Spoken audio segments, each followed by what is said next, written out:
प्यारे पंजाबी, मोदी सरकार कहती है कि वह किसानों की आमदन दुगना करना चाहती है, पर खेतीबाड़ी मंत्री श्री नरेंद्र तोमर अनुसार उन्होंने मंत्रालय के कोल किसानों की वित्तीय स्थिति दर्शाउंदा कोई आंकड़ा उपलब्ध नहीं। ये उन्होंने पार्लीमेंट की स्टेटमेंट है भाई। अजिहा आखिरी सर्वेखण मनमोहन सिंह सरकार द्वारा किया गया सी। जेकर तुहाडे कोल किसानों की वित्तीय स्थिति बारे कोई जानकारी नहीं या आंकड़ा नहीं, तो तुसी किसानों की आमदन दुगनी करन दा जुमला छड्ड के ये खेती कानून किवें बनाए? ये वड्डा सवाल है। तुसी अंबानी ते अडानी वर्गे कॉरपोरेटां बारे सब कुछ जानते हो, जिन्हां दे हवाई जहाज़ां दे विच तुसी घुमदे हो, जिहड़े थोड़ी कंपेन रन करते हैं। हर आंकड़ा उन्हां बारे तुहानूं पता है। निर्माण अते सेवा खेतर पहला ही कारपोरेटां दे हत्थां दे विच है। हुण थोड़ी नज़र खेतीबाड़ी खेतर ते है, जो इस समय सब तो वध लाहेवंद धंधा है। 2022 वो सन है जिथे मोदी सरकार ने किसानों की आमदन दुगनी करन दा वायदा किया सी। मोदी सरकार द्वारा अज जिहड़ी MSP अनाउंस की गई है, वो 12 सालों नूं अगर देखा जाए सब तो घट 2% भाव 40 रुपये वाधा किया गया है। हुण मैं लागत ते आउणा। जदों तुसीं लागत नूं देखदे हो ते अप्रैल 2020 दे विच डीजल का रेट 63 रुपये प्रति लीटर सी। मौजूदा दर 92 रुपये प्रति लीटर, यानी कि जिहड़ी लागत वधी है वो डीजल के उत्ते कल्ले 48% एक साल दे विच। मैनूं नहीं लगता कि जदों देश आज़ाद होया किसी एक साल दे विच 30 रुपये डीजल वधिया होवे। जदों सरदार मनमोहन सिंह की सरकार सी 2014 और मोदी सरकार आई है तो डीजल के रेट 50 तो थोड़े जे उत्ते 53 रुपये सी। हुण सरों के तेल के उत्ते आने हैं, और ये सारिया लागतां ने जिहड़ियां किसान के उत्ते रोजमर्रा की जिंदगी दे विच पैंदियां ने। सरों का तेल 174% महंगा एक साल दे विच, हैरानी जो। DAP 140% महंगा खाद। सूरजमुखी का तेल 170% महंगा एक साल दे विच। LPG का सिलेंडर वीरो 9 महीनों के विच 190 रुपए का वाधा।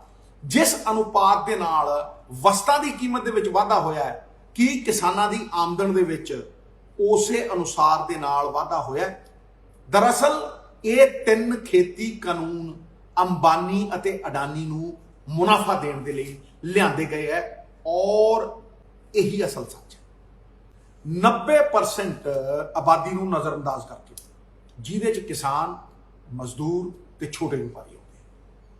अगे जाण तो पहला मैं तुहानूं 2 केस दसदा कि वो किवें कॉरपोरेट एकाधिकार मोनोपोली बनाउण दे लई कानून अते नीतियां नूं मरोड़ के वध तो वध मुनाफा अंबानी ते अडानी नूं दित्ता जांदा है।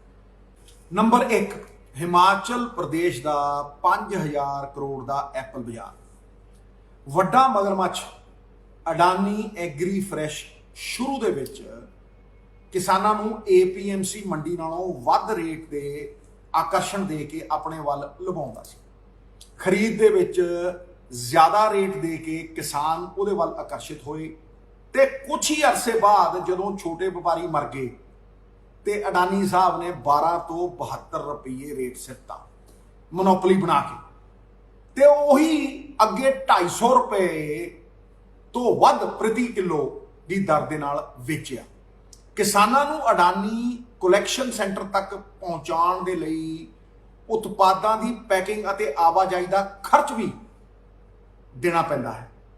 किसानां अते सरकारी अधिकारियों नूं शामिल किए बिना अडानी समूह मनमर्जी आर्बिट्रेरी तरीके दे नाल सेब की कीमत निर्धारित करता है, जबकि APMC दे विच साडियां जिहड़ियां APMC दीयां मंडियां दे विच अज भी किसान नूं 90 तो 125 रुपये प्रति किलो प्राप्त होंदे ने।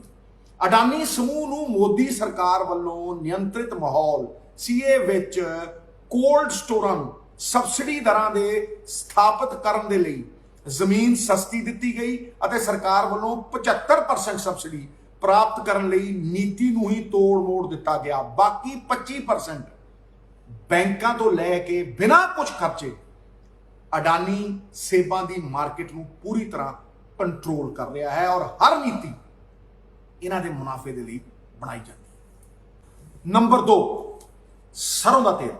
ਜਿਨ੍ਹਾਂ ਨਿਯਮਾਂ ਦੀ ਸਿਫਾਰਿਸ਼ FSSAI ਨੇ ਕੀਤੀ ਹੈ ਉਹਨਾਂ ਵਿੱਚ ਸ਼ਾਮਿਲ ਹੈ ਕਿ ਬਹੁ ਸਰੋਤ ਖਾਣ ਵਾਲੇ ਤੇਲ ਨੂੰ ਖੁੱਲਾ ਨਾ ਵੇਚਿਆ ਜਾਏ। ਇਹ ਨਿਰਦੇਸ਼ ਜਾਰੀ ਕੀਤੇ ਗਏ। ਪਹਿਲਾਂ ਤੁਸੀਂ ਦੇਖਿਆ ਹੋਣਾ ਕਿਸਾਨ ਵੀਰ ਖੁੱਲਾ ਸਰੋਂ ਦਾ ਤੇਲ ਵੇਚਦੇ ਵੀ ਸੀ, ਕਢਾਉਂਦੇ ਵੀ ਸੀ, ਘਰ ਨੂੰ ਵੀ ਲਿਜਾਂਦੇ ਸੀ। ਸਿਰਫ AG ਮਾਰਕ ਦੇ ਅਧੀਨ ਵਿਕਰੀ ਹੋਵੇਗੀ, ਇਹ ਨਿਰਦੇਸ਼ ਜਾਰੀ ਕੀਤਾ। ਪਿਛਲੇ ਸਾਲ ਸਰੋਂ ਦੇ ਤੇਲ ਦੀ ਮੰਗ ਅਤੇ ਸਪਲਾਈ ਇੱਕ ਸਮਾਨ ਸੀ। ਸਪਲਾਈ ਵੀ ਉਨੀ ਸੀ ਤੇ ਡਿਮਾਂਡ ਵੀ ਉਨੀ ਸੀ, ਇਹਦੇ ਚ ਕੋਈ ਫਰਕ ਨਹੀਂ ਪਿਆ। ਫਿਰ ਵੀ ਸਰੋਂ ਦੇ ਤੇਲ ਦੀ ਕੀਮਤ 174% ਵਧੀ ਇੱਕ ਸਾਲ ਦੇ ਵਿੱਚ। ਮੂੰਗਫਲੀ ਦੇ ਤੇਲ ਦੀ ਕੀਮਤ 180% ਵਧੀ ਇੱਕ ਸਾਲ ਦੇ ਵਿੱਚ। ਹੁਣ ਅਡਾਨੀ ਇਲਮਾਰ ਸਮੂਹ ਨੇ ਬਾਜ਼ਾਰ ਵਿੱਚ 4,500 ਕਰੋੜ ਰੁਪਏ ਇਕੱਠੇ ਕਰਨ ਲਈ ਆਪਣਾ ਪਹਿਲਾ IPO ਲਾਂਚ ਕਰ ਦਿੱਤਾ ਹੈ। ਮਤਲਬ ਲੋਕਾਂ ਤੋਂ ਪੈਸੇ ਲਊਗਾ ਬਗੈਰ ਆਪਣਾ ਇੱਕ ਵੀ ਪੈਸਾ ਲਾਏ। ਜੇ ਘਾਟਾ ਤੇ ਲੋਕਾਂ ਦਾ, ਜੇ ਵਾਧਾ ਤੇ ਅੰਬਾਨੀ ਸਾਹਿਬ ਦਾ। ਮਾਲ ਲੋਕਾਂ ਦਾ, ਮਸ਼ਹੂਰੀ ਅਡਾਨੀ ਦੀ ਕੰਪਨੀ। ਇਸੇ ਤਰ੍ਹਾਂ ਉਹਨਾਂ ਨੇ ਖੇਤੀ ਖੇਤਰ ਵਿੱਚ ਅੰਬਾਨੀ ਤੇ ਅਡਾਨੀ ਦਾ ਮੋਨੋਪੋਲੀ ਕਾਇਮ ਕਰਨ ਦੇ ਲਈ 3 ਖੇਤੀ ਕਾਨੂੰਨ ਲਿਆਂਦੇ। ਇਹਨਾਂ ਖੇਤੀ ਕਾਨੂੰਨਾਂ ਨੂੰ ਸਮਝਣ ਦੇ ਲਈ ਸਾਨੂੰ 2014 ਵਿੱਚ ਵਾਪਸ ਜਾਣਾ ਪਵੇਗਾ। ਅਗਸਤ 2014 ਸ਼ਾਂਤਾ ਕੁਮਾਰ ਦੀ ਕਮੇਟੀ ਦੀ ਮੀਟਿੰਗ ਕੀ ਰეკਮੈਂਡ ਕਰਦੀ ਹੈ? 4 ਰეკਮੈਂਡੇਸ਼ਨ। ਪਹਿਲਾ, ਪ੍ਰਾਈਵੇਟ ਖਿਡਾਰੀਆਂ ਨੂੰ ਖੇਤੀ ਉਤਪਾਦਨ ਦੀ ਖਰੀਦ ਪ੍ਰਕਿਰਿਆ ਦੇ ਵਿੱਚ ਲਿਆਉਣ ਲਈ FCI ਸਾਰੇ ਖਰੀਦ ਕਾਰਜ ਛੱਡੇ। 2, ਜੇ ਰਾਜ ਸਰਕਾਰ ਦੁਆਰਾ MSP ਦੇ ਉੱਤੇ ਕੋਈ ਬੋਨਸ ਦਿੱਤਾ ਜਾਂਦਾ ਹੈ ਤਾਂ ਕੇਂਦਰ ਸਰਕਾਰ ਕੇਂਦਰੀ ਪੂਲ ਹੇਠਾਂ ਉਸ ਦਾ ਅਨਾਜ ਸਵੀਕਾਰ ਨਹੀਂ ਕਰੇਗੀ। ਇਹ ਬਲੈਕਮੇਲ ਸੀ। ਤੀਜਾ, FCI ਨੂੰ ਸਟੋਰ ਕਰਨ ਦਾ ਕੰਮ ਨਿੱਜੀ ਖਿਡਾਰੀਆਂ ਯਾਨੀ ਅਡਾਨੀ ਨੂੰ ਆਊਟਸੋਰਸ ਕਰਨਾ ਚਾਹੀਦਾ ਹੈ, ਰਿਕਮੈਂਡੇਸ਼ਨ ਹੈ। ਚੌਥੀ, ਕਮੇਟੀ ਸੁਝਾਅ ਦਿੰਦੀ ਹੈ ਕਿ ਕੇਂਦਰ ਨੂੰ PDS ਸਿਸਟਮ ਦੇ ਅਧੀਨ ਜਿਹੜਾ 67% ਗਰੀਬ ਸਬਸਿਡਾਈਜ਼ ਰੇਟ ਦੇ ਉੱਤੇ ਫੂਡ ਸਿਕਿਉਰਿਟੀ ਦੇ ਤਹਿਤ ਖਾਣਾ ਅੰਨ ਪਾਣੀ ਲੈਂਦਾ ਸੀ, ਉਹਦੀ ਆਬਾਦੀ ਨੂੰ ਮੁੜ ਵਿਚਾਰ ਕੇ 40% ਘਟਾ ਕੇ 27% ਲੋਕਾਂ ਨੂੰ, ਗਰੀਬੀ ਰੇਖਾ ਵਾਲਿਆਂ ਨੂੰ ਇਹ ਜਿਹੜਾ PDS ਮਿਲਦਾ ਹੈ ਇਹ ਬੰਦ ਕੀਤਾ ਜਾਵੇ। ਇਹਦਾ ਨਾ ਕੋਈ ਆંકੜਾ ਹੈ, ਨਾ ਕੋਈ ਰਿਕਾਰਡ ਹੈ ਤੇ ਨਾ ਕੋਈ ਫਿਗਰਸ ਨੇ ਜਿਸ ਤਹਿਤ ਇਹ ਪਤਾ ਲੱਗੇ ਕਿ ਕੌਣ ਅਮੀਰ ਹੈ ਤੇ ਕੌਣ ਗਰੀਬ ਹੈ। ਇਹਦਾ ਕੋਈ ਰਿਕਾਰਡ। ਨੰਬਰ 5, ਇਹਨਾਂ ਸਿਫਾਰਸ਼ਾਂ ਨੂੰ ਪੜ੍ਹੋ ਅਤੇ ਇਸ ਦੀ ਤੁਲਨਾ ਮੌਜੂਦਾ ਖੇਤੀ ਕਾਨੂੰਨਾਂ ਅਤੇ FCI ਦੀ ਹਾਲਤ ਦੇ ਨਾਲ ਕਰੋ। ਇਹਨਾਂ ਸਿਫਾਰਸ਼ਾਂ ਨੂੰ 2 ਹਿੱਸਿਆਂ ਦੇ ਵਿੱਚ ਵੰਡਿਆ ਜਾਂਦਾ ਹੈ। ਭਾਗ 1 ਤੋਂ 3 ਜਿਹੜੀਆਂ ਸਿਫਾਰਸ਼ਾਂ ਕੀਤੀਆਂ ਗਈਆਂ ਨੇ ਉਹ ਰਿਟੇਲ ਬਾਜ਼ਾਰ ਨੂੰ, ਪਰਚੂਨ ਬਾਜ਼ਾਰ ਨੂੰ ਨਿਯੰਤਰਣ ਕਰਨ ਲਈ ਸਟੋਰੇਜ, ਪ੍ਰੋਕਿਉਰਮੈਂਟ ਅਤੇ ਪ੍ਰਬੰਧਨ, ਭੰਡਾਰਨ, ਖਰੀਦ ਅਤੇ ਲੌਜਿਸਟਿਕਸ ਦੇ ਨਾਲ ਸੰਬੰਧਿਤ ਹੈ। ਭਾਗ B, ਚੌਥੀ ਸਿਫਾਰਿਸ਼ ਰਿਟੇਲ ਬਾਜ਼ਾਰ ਦੇ ਨਿਯੰਤਰਣ ਦੇ ਨਾਲ ਸੰਬੰਧਿਤ ਹੈ ਕਿ ਪਰਚੂਨ ਦੇ ਵਿੱਚ ਜਿੱਥੇ ਸਮਾਨ ਵਿਕਦਾ ਹੈ ਉਹਦੇ ਨਾਲ ਸੰਬੰਧਿਤ ਹੈ। ਇਸ ਖੇਤਰ ਵਿੱਚ ਅੰਬਾਨੀ ਅਤੇ ਅਡਾਨੀ ਦੀ ਮੋਨੋਪੋਲੀ ਏਕਾਧਿਕਾਰ ਸਥਾਪਿਤ ਕਰਨ ਲਈ ਸਰਕਾਰ ਨੇ ਜਾਣਬੁੱਝ ਕੇ ਯੋਜਨਾਬੱਧ ਤਰੀਕੇ ਦੇ ਨਾਲ FCI ਨੂੰ ਤਬਾਹ ਕਰਨਾ ਸ਼ੁਰੂ ਕੀਤਾ। FCI ਦੀ ਆਪਣੀ ਕੋਈ ਆਮਦਨ ਨਹੀਂ ਅਤੇ ਉਹ ਕੇਂਦਰ ਸਰਕਾਰ ਤੇ ਪੂਰੀ ਤਰ੍ਹਾਂ ਨਿਰਭਰ ਹੈ। ਸਰਕਾਰ ਨੇ 2015 ਤੋਂ 19 ਦੇ ਸ਼ਾਸਨ ਦੌਰਾਨ ਬਜਟ ਵਿੱਚ ਭੋਜਨ ਸਬਸਿਡੀ, ਫੂਡ ਸਿਕਿਉਰਿਟੀ ਲਈ ਲੋੜੀਂਦਾ ਫੰਡ ਨਹੀਂ ਦਿੱਤਾ, ਜਿਸ ਕਾਰਨ FCI ਨੂੰ ਵੱਧ ਵਿਆਜ ਦਰਾਂ ਉੱਤੇ ਹੋਰ ਸਰੋਤਾਂ ਤੋਂ ਕਰਜ਼ਾ ਲੈਣ ਲਈ ਮਜਬੂਰ ਹੋਣਾ ਪਿਆ। ਨਤੀਜਾ, ਮੋਦੀ ਸਰਕਾਰ ਦੇ ਪਿਛਲੇ 5 ਸਾਲਾਂ ਦੌਰਾਨ FCI ਦਾ ਕਰਜ਼ਾ 3 ਗੁਣਾ ਹੋ ਗਿਆ। 1965 ਤੋਂ ਵੀਰੋ 2014 ਤੱਕ, 1965 ਤੋਂ 2014 मतलब 50 सालों ਦੇ ਵਿੱਚ ਕਰਜ਼ਾ FCI ਦੇ ਉੱਤੇ 91,000 ਕਰੋੜ ਸੀ ਤੇ ਮੋਦੀ ਸਰਕਾਰ ਦੇ 5 ਸਾਲਾਂ ਦੌਰਾਨ ਇਹ 4 ਲੱਖ ਕਰੋੜ ਰੁਪਈਆ ਹੋ ਗਿਆ। ਇਥੋਂ ਮਨਸ਼ਾ ਸਾਫ਼ ਦਿਖਦੀ ਹੈ ਕਿ FCI ਨੂੰ ਮਾਰਨ ਦੇ ਲਈ ਇੱਕ ਜਾਣ-ਬੁੱਝ ਕੇ ਡੈਲੀਬਰੇਟ ਮੈਕੈਨਿਜ਼ਮ ਬਣਾਇਆ ਗਿਆ। FCI 4 ਕੰਮ ਕਰਦੀ ਹੈ: ਖਰੀਦ, ਭੰਡਾਰ ਅਤੇ ਜਨਤਕ ਵੰਡ ਪ੍ਰਣਾਲੀ PDS ਦਾ ਪ੍ਰਬੰਧ। ਅਡਾਨੀ ਦੀ ਬੰਦਰਗਾਹ 2 ਕਾਰੋਬਾਰ ਉੱਤੇ ਮੋਨੋਪੋਲੀ ਏਕਾਧਿਕਾਰ ਹੈ। ਉਹ ਰੇਲਵੇ ਰੈਕ ਅਤੇ ਅਨੇਕਾਂ ਸਾਈਲੋਆਂ ਦਾ ਮਾਲਕ ਹੈ। ਜੇਕਰ FCI ਢਹਿ ਜਾਂਦਾ ਹੈ ਤਾਂ ਸਟੋਰੇਜ, ਖਰੀਦ ਅਤੇ ਲੌਜਿਸਟਿਕ ਮਤਲਬ ਪ੍ਰਬੰਧਨ ਅਡਾਨੀ ਦੇ ਕੋਲ ਚਲਾ ਜਾਵੇਗਾ। ਰਿਟੇਲ ਅੰਬਾਨੀ ਨੂੰ ਚਲਾ ਜਾਵੇਗਾ। ਪਬਲਿਕ ਸੈਕਟਰ ਖਤਮ ਤੇ ਸਾਰਾ ਮੁਨਾਫਾ ਅਡਾਨੀ ਔਰ ਅੰਬਾਨੀ ਦੇ ਪ੍ਰਾਈਵੇਟ ਸੈਕਟਰ ਦੀ ਜੇਬ ਦੇ ਵਿੱਚ। ਅਡਾਨੀ ਦਾ ਖੇਤੀ ਕਾਰੋਬਾਰ ਬੁਨਿਆਦੀ ਢਾਂਚੇ ਅਤੇ ਲੌਜਿਸਟਿਕਸ ਦੇ ਨਾਲ ਜੁੜਿਆ ਹੋਇਆ ਹੈ, ਜਿਸ ਦਾ ਲਿੰਕ ਪੋਰਟ ਅਤੇ ਟਰਾਂਸਪੋਰਟ ਨੈਟਵਰਕ ਦੇ ਨਾਲ ਪੂਰੀ ਤਰ੍ਹਾਂ ਜੁੜਿਆ ਹੋਇਆ ਸੰਪੰਨ ਹੈ।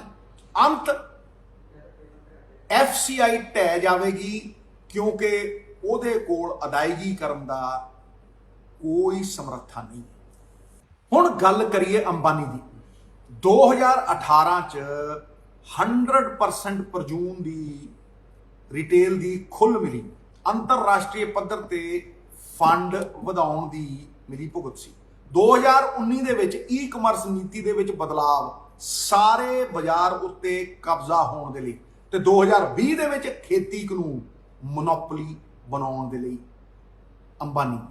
FDI ਜਿਹੜੀ ਫੋਰਨ ਡਾਇਰੈਕਟ ਇਨਵੈਸਟਮੈਂਟ ਹੈ, ਵਿਦੇਸ਼ੀ ਲੋਕ ਜਿਹੜੇ ਇਨਵੈਸਟਮੈਂਟ ਕਰ ਸਕਦੇ। ਪਹਿਲਾਂ ਪਰਚੂਨ ਵਿੱਚ ਸਿਰਫ 49% ਦੀ ਆਗਿਆ ਸੀ, ਜਿਸ ਵਿੱਚ 30% ਸਮਾਨ ਸਥਾਨਕ ਪੱਧਰ ਦੇ ਉੱਤੇ ਖਰੀਦਣਾ ਇਹ ਲਾਜ਼ਮੀ ਸ਼ਰਤ ਸੀ ਤਾਂ ਕਿ ਛੋਟੇ ਵਪਾਰੀ ਆਪਣੀ ਦੁਕਾਨਦਾਰੀ ਪਰਚੂਨ ਦੀ ਕਰਦੇ ਰਹਿਣ।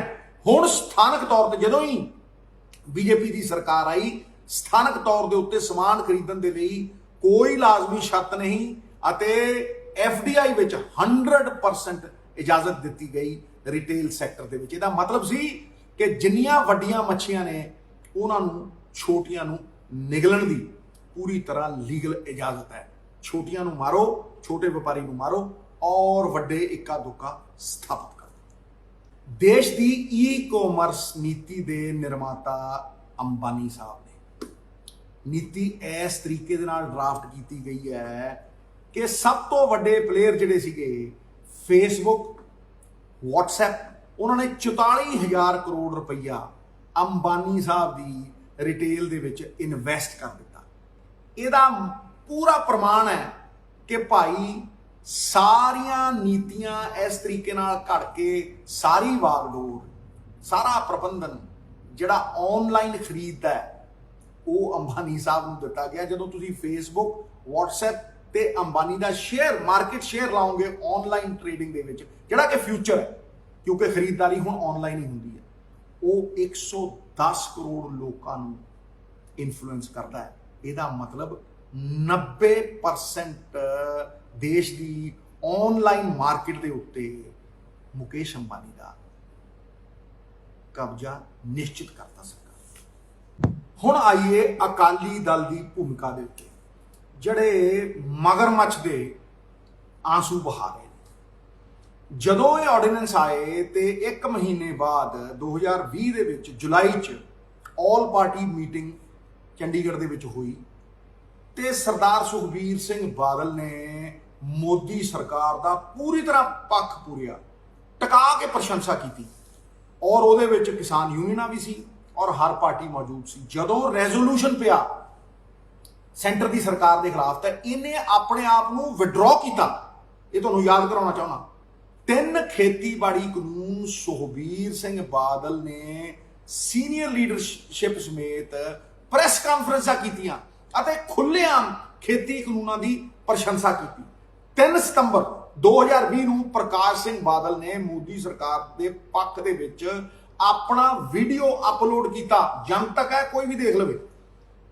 ਤੇ ਫਿਰ ਖੇਤੀ ਕਾਨੂੰਨ 7 ਸਤੰਬਰ 2020 ਹਰਸਿਮਰਤ ਬਾਦਲ ਨੇ ਸੋਸ਼ਲ ਮੀਡੀਆ ਤੇ ਆਪਣਾ ਵੀਡੀਓ ਅਪਲੋਡ ਕੀਤਾ ਔਰ ਖੇਤੀ ਕਾਨੂੰਨਾਂ ਦੀ ਡਟ ਕੇ ਪ੍ਰਸ਼ੰਸਾ ਕੀਤੀ। ਇਹ 3 ਸਤੰਬਰ ਨੂੰ 7 ਸਤੰਬਰ ਨੂੰ ਕਰ ਰਹੀ ਹੈ ਤੇ 17 ਸਤੰਬਰ ਨੂੰ ਹਰਸਿਮਰਤ ਬਾਦਲ ਅਸਤੀਫਾ ਦਿੰਦੀ ਹੈ। ਉਹ ਅਸਤੀਫਾ ਮਜਬੂਰੀ ਦੇ ਵਿੱਚ ਲੋਕਾਂ ਦੇ ਡਰ ਤੋਂ ਦਿੱਤਾ ਗਿਆ, ਉਹ ਕੋਈ ਸਵੈ ਇੱਛਾ ਦੇ ਨਾਲ ਦਿੱਤਾ ਗਿਆ ਅਸਤੀਫਾ ਨਹੀਂ ਸੀ। ਕਿਉਂਕਿ ਜਦੋਂ ਆਰਡੀਨੈਂਸ ਹੋਏ ਉਸ ਤੋਂ 6 ਮਹੀਨੇ ਤੱਕ ਤਾਂ ਤੁਸੀਂ ਤਾਰੀਫਾਂ ਹੀ ਕਰਦੇ ਰਹੇ ਹੋ ਇਹਨਾਂ ਦੀਆਂ, ਤੇ ਬਾਅਦ ਦੇ ਵਿੱਚ ਜਦੋਂ ਦੇਖਿਆ ਵੀ ਲੋਕ ਹੁਣ ਬਾਹਰ ਨਹੀਂ ਨਿਕਲਣ ਦਿੰਦੇ ਤੇ ਮਜਬੂਰੀ ਦੇ ਵਿੱਚ ਤੁਸੀਂ ਅਸਤੀਫਾ ਦਿੱਤਾ। ਮੈਂ ਇਸ ਤੋਂ ਵੀ ਅੱਗੇ ਜਾਣਾ, ਹਰਸਿਮਰਤ ਬਾਦਲ ਨੇ 3 ਥਾਵਾਂ ਦੇ ਉੱਤੇ ਦਸਤਖਤ ਕੀਤੇ ਹੈ ਜਿਹੜੇ ਕਿ ਆਮ ਲੋਕਾਂ ਨੂੰ ਮੈਂ ਅਵਗਤ ਕਰਾਉਣਾ ਚਾਹੁੰਦਾ ਸਮਰਥਨ ਦੇ ਵਿੱਚ ਇਹਨਾਂ 3 ਖੇਤੀ ਕਾਨੂੰਨਾਂ ਦੇ। ਪਹਿਲੀ ਵਾਰ ਫੂਡ ਪ੍ਰੋਸੈਸਿੰਗ ਮੰਤਰੀ ਵਜੋਂ ਬਿੱਲ ਦੇ ਖਰੜੇ ਦੇ ਉੱਤੇ ਹਰਸਿਮਰਤ ਬਾਦਲ ਨੇ ਸਾਈਨ ਕੀਤੇ। ਦੂਜੀ ਵਾਰ ਕੈਬਨਿਟ ਦੇ ਵਿੱਚ ਜਦੋਂ ਆਰਡੀਨੈਂਸ ਆਇਆ ਉਦੋਂ ਸਾਈਨ ਕੀਤੇ।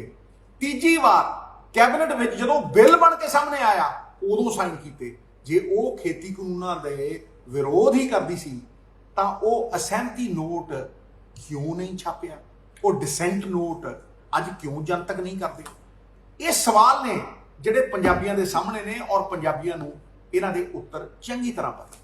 ਆਮ ਆਦਮੀ ਪਾਰਟੀ ਦੀ ਗੱਲ, 1 ਦਸੰਬਰ 2020 ਨੂੰ ਕੇਜਰੀਵਾਲ ਸਰਕਾਰ ਨੇ ਦਿੱਲੀ ਵਿੱਚ ਪ੍ਰਾਈਵੇਟ ਮੰਡੀ APMC ਨੂੰ ਰੱਦ ਕਰਕੇ ਪ੍ਰਾਈਵੇਟ ਮੰਡੀ ਸਥਾਪਿਤ ਕਰਨ ਦੇ ਲਈ ਮੋਦੀ ਸਰਕਾਰ ਦੇ ਖੇਤੀ ਕਾਨੂੰਨਾਂ ਵਿੱਚੋਂ ਇੱਕ ਨੂੰ ਨੋਟੀਫਾਈ ਕੀਤਾ, ਜਦ ਕਿ ਕਿਸਾਨ ਦਿੱਲੀ ਦੀਆਂ ਬਰੂਹਾਂ ਦੇ ਉੱਤੇ ਅੰਦੋਲਨ ਕਰ ਰਹੇ ਸੀ।